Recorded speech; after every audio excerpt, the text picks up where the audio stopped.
హరిహర వీరమల్లు సినిమాను July 24న release చేయనున్న సందర్భంగా పవన్ కళ్యాణ్ హైదరాబాద్ లో ఓ ప్రత్యేక ప్రెస్ మీట్ కి హాజరయ్యారు. సాధారణంగా సినిమా ప్రమోషన్లకు వెళ్లని పవన్ ఈసారి మాత్రం వచ్చారు. అయితే ఇది ప్రామాణిక ప్రమోషన్ కోసం కాదు, సినిమా వెనుక ఉన్న టీం కు కృతజ్ఞతలు చెప్పడానికే వచ్చానని స్పష్టంగా చెప్పారు. పవన్ మాటల్లో, నేను సినిమా ప్రెస్ మీట్స్ కి రావడం లేదు అనేది అహంకారం కాదు, నాకు ఆ స్టైల్ తెలియదు. ఈ ప్రెస్ మీట్ కి రావడం ఏఎం రత్నం గారి ఇచ్చిన గౌరవం. పవన్ నిర్మాత ఏఎం రత్నం గురించి చాలా ప్రశంసలతో మాట్లాడుతూ, తెలుగు సినిమాలకు ఉన్న స్థాయిని పెంచింది రత్నం గారే. డబ్బింగ్ సినిమాల ద్వారా మంచి క్వాలిటీని తీసుకువచ్చారు. ఆర్థిక ఇబ్బందులు, ఈ సినిమా చాలా కష్టాల్లో పడింది. ముఖ్యంగా ఫైనాన్షియల్ గా చాలా ఒడిదుడుకులు ఎదురయ్యాయి. అందరితో కలిసి చాలా మందికి సహాయం చేయాల్సి వచ్చింది. తాను ప్రమోషన్స్ లో భాగం కాలేకపోవడం గురించి, నిధి అగర్వాల్ ఒక్కతే సినిమా ప్రమోషన్స్ లో భాగం కావడం చూసి తలదించుకున్నాను. హీరోగా నా బాధ్యత నెరవేర్చలేకపోయాను. తన కంట్రిబ్యూషన్ గురించి, నాకు ఎక్కువ టైం ఇవ్వలేకపోయినా క్లైమాక్స్ షూట్ 57 రోజులు వేసవిలో చేశాను. అది నా నుంచి వచ్చిన ఉత్తమమైన కృషి. దర్శకులపై, ఈ కథను మొదటగా కృష్ణ జాగలమూడి గారు తీసుకొచ్చారు. కొన్ని కారణాల వల్ల ఆయన ప్రాజెక్ట్ నుంచి తప్పుకున్నారు. తర్వాత రత్నం గారి కుమారుడు జ్యోతి కృష్ణ గారు పూర్తి చేశారు. తాను నటుడిగా ఎందుకు ఉన్నాడో చెప్పిన పవన్, నిజానికి నేను యాక్టర్ని కాదు,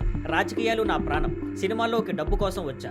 ఒక శుక్రవారం మాత్రమే నాది, మిగిలిన వాళ్ళకే ఎక్కువ మార్కెట్ ఉంది. ఈ ప్రెస్ మీట్ లో పవన్ చెప్పిన మాటలు చాలా నిజాయితీగా, ఎవరిని గొప్పగా చూపించాల్సిన అవసరం లేకుండా చెప్పారు. సినిమా ప్రమోషన్ కన్నా వెనుక ఉన్న వాళ్ళ పట్ల గౌరవాన్ని చూపించడమే ఆయన ప్రధాన ఉద్దేశం. మొత్తంగా చూస్తే పవన్ కళ్యాణ్ ఈ ప్రెస్ మీట్ ద్వారా తన మనసులో ఉన్న నిజాల్ని చెప్పినట్టు, సహజంగా స్పందించినట్టు అనిపించింది. సినిమా కంటే ముందుగా ఈ నిజాయితీ ప్రేక్షకుల్లో మరింత గుర్తుండిపోతుంది. Thank you for watching.